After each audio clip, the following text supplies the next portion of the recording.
Hello everyone, here we are going to see about the unit 1 continuation. So in this presentation we are going to see about the types of entrepreneurs and also we are going to see about the intrapreneur, then difference between the intrapreneur and the entrepreneur. Then we have to see about the functions of the entrepreneur. So let's then differences between the entrepreneur and the manager. What are the tips we have to become a successful entrepreneur? All these things we are going to see one by one. So first we are going to see about the types of entrepreneur. So types of entrepreneur. So according to the types of business, it should be a business entrepreneur. So most of the business entrepreneurs are those entrepreneurs who will receive the idea of new product or service, then translate their ideas into a reality part. So next it should be a trading entrepreneur. So trading entrepreneur means the name itself we can indicate that it should contains with the trading activities and there will be no manufacturing will be occurred. The third thing will be the industrial entrepreneur. Industrial entrepreneur means the name itself identified that they have a setup in a industrial unit. So they have a they will introduce one of the business level industries. And the fourth thing will be the corporate entrepreneur. So corporate entrepreneur is the one who can plans, develops and manages a corporate body. So this will and at last the agricultural entrepreneur. Agricultural entrepreneur is the one who has engaged the agricultural activities. These are the types of the business entrepreneurs. Next we are going to see about the according to the stages of the development. There are three stages. That is the first generation entrepreneur. So who are all means the first generation of entrepreneur means those who do not possess any entrepreneurial background in their early lives. Those will be known as the first generation entrepreneur. Next will be the second generation entrepreneur. So second generation entrepreneur means that the persons who will inherit their family business firms that will be passed from one generation to another generations in a particular order. So that is known as the second generation entrepreneur. Next will be the classical entrepreneur. Classical entrepreneur means that it is a stereotype entrepreneur that will be aimed to maximize their economical returns at a level of consistent with survival of a unit, but with or without element of growth. Next classification which is given by Dan Hoffer. So first is the innovating entrepreneur. Innovating entrepreneur means that is they will have the aggressive and possess the art of cleverly putting the attractive possibilities into their practices. So those entrepreneur will be known as the innovating entrepreneur. Initiative entrepreneur means it is characterized by the readiness to adopt the successful innovations which is inaugurated by the successful innovating entrepreneurs. And the third thing will be the Fabian entrepreneur. So Fabian entrepreneur means it will cause the skeptical experimenting changes in their enterprises. For example, we can say that shy, lazy, lethargic, all that type kind of entrepreneurs will be known as the Fabian entrepreneurs. And the drone entrepreneur. So drone entrepreneur means that they are characterized by the refusal to adapt the opportunities to make change in production which should be formulate the cost of returns, some of the reduced returns. According to the capital ownership, there will be three entrepreneurs. one is the private entrepreneur, state entrepreneur, and joint entrepreneur. Private entrepreneur. So when an individuals or the group of the individuals they have set up enterprises, they will have the finance in the risk and adopt the latest techniques for their business. So they want to earn a profit in their business through the group. It is called as the private entrepreneurs or entrepreneurs. Okay, next will be the state entrepreneurs. State entrepreneurs means that is they will trading their industrial companies undertaken by the state or government itself. So that is state entrepreneur. Joint entrepreneur means they will have the combination of both the private as well as the state entrepreneurs. They join together and have in the hands of the business partners. Next, according to the gender and age. So depending on the genders and the age persons, we will differentiate the entrepreneurship types into 5 types. The first thing will be the man entrepreneur, and next will be the woman entrepreneur, and young entrepreneur, old entrepreneur, and middle-aged entrepreneur. So all these genders and ages of entrepreneurs will become more in our country. So this leads to make the peoples to become a relationship with their entrepreneurship business and lead their goals in a business at a high positions. According to the area, there will be the urban entrepreneur, rural entrepreneur. So urban entrepreneur means that is in the cities and places we can having the some of the new entrepreneurs. They will introduce some of the new business and make their profit in their own business. Next, rural entrepreneur means in the villages, etc. like that.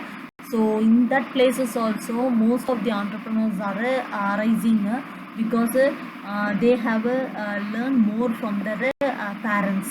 So that will make them to lead into entrepreneurship development. According to the scale.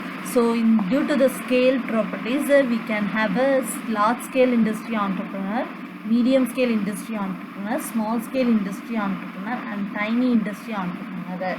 So all these 4 industry type kinds of entrepreneurs are makes their industry much and better in a particular way, which will provides the earnings in a profitable manner.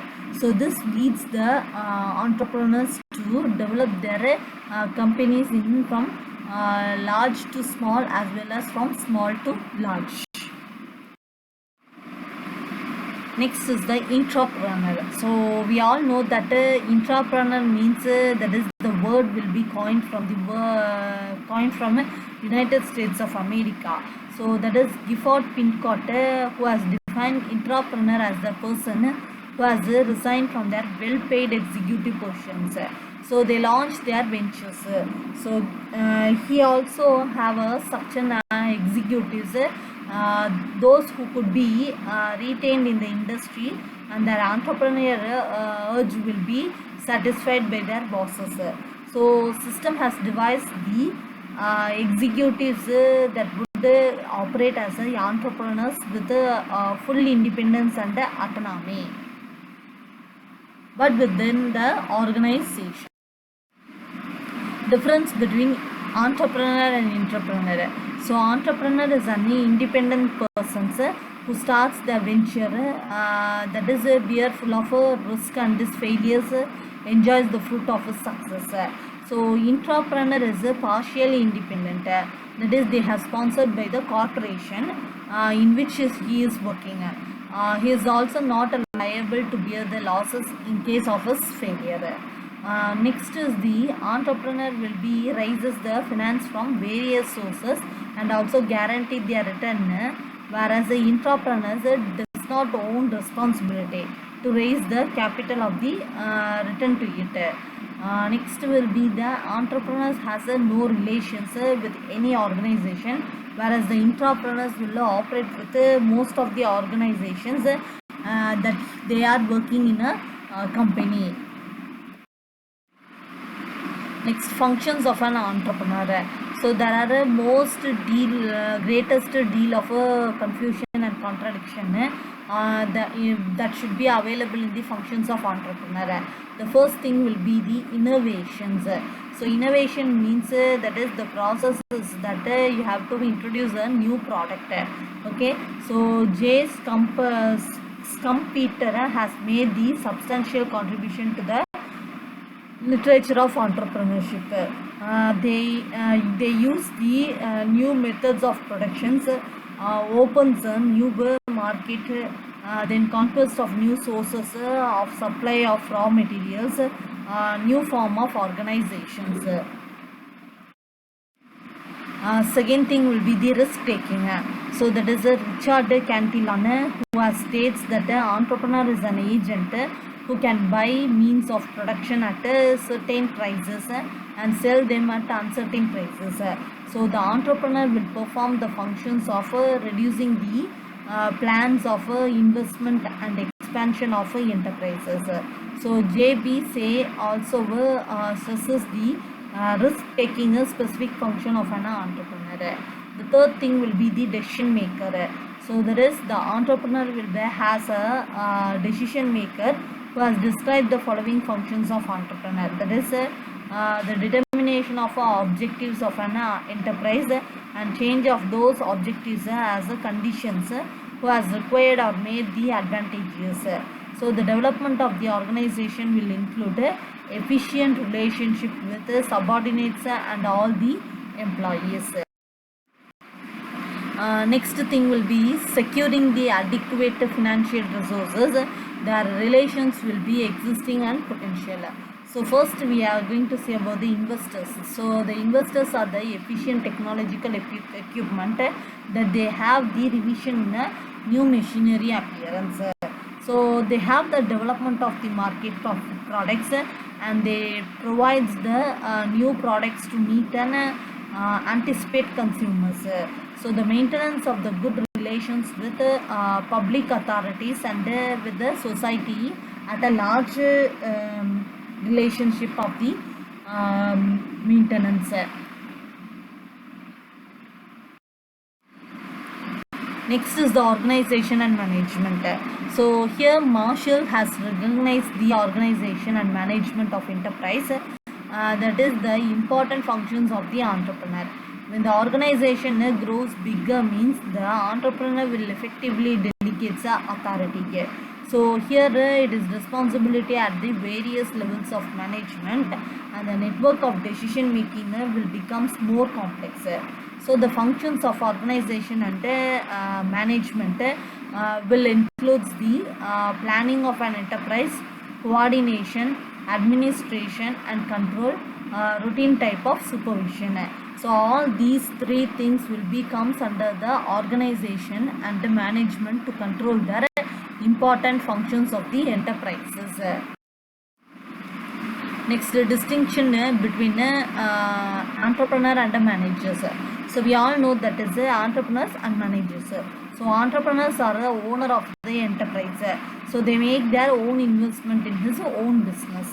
But managers are the employees who has worked in the company and they run by the entrepreneurs. So their target is to the main target of the entrepreneur is to start their venture by setting up the sole trader or firm or company.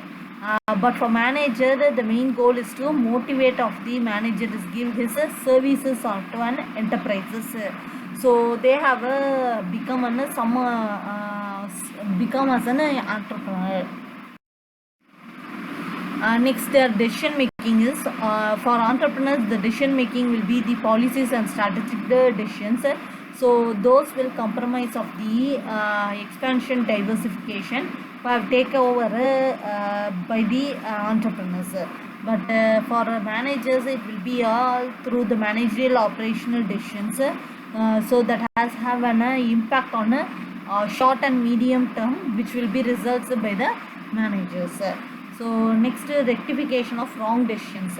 If there is any wrong decision has been rectified by the entrepreneurs, means they did not be rectifiable and may results in the losses or even the closure of the unit. But for managers, if there is any wrong decisions as taken by the managers, that can be rectified by the entrepreneurs. Innovations. So entrepreneurs innovates and exploits the innovations commercially, but managers have an officer or an executive who is appointed for the promotion of units. Risk bearing. So the entrepreneurs being the owner of the unit, and they have take all the risk and running by his enterprises.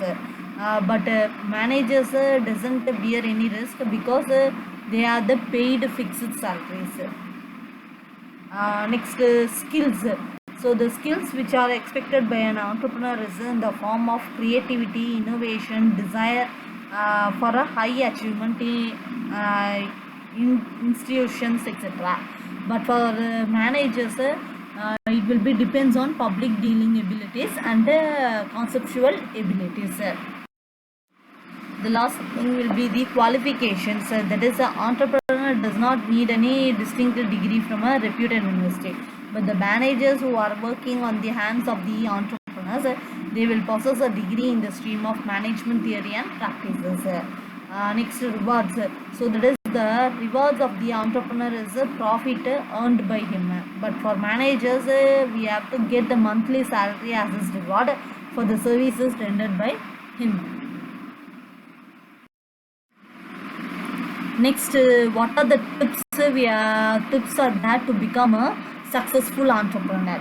So the first thing will be you have to have a sufficient all-around knowledge about the enterprises. Then only you can become a successful entrepreneur. Be conservative in calculating the income and calculating the expenditure. Don't expect quick and easy returns from their ventures. Be prepared for a delegation of work when they needed, and take moderate risk, neither too high nor too low. So plan systematically and go ahead by the step by step according to the plan to achieve your goal.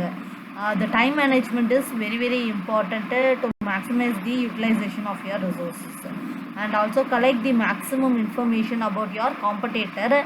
That will continue also on the basis. Next, don't avoid or run away from the problems. Take the help of experts and experienced persons that will make you as to clear the doubts from the entrepreneurs. That is to become a successful entrepreneurs.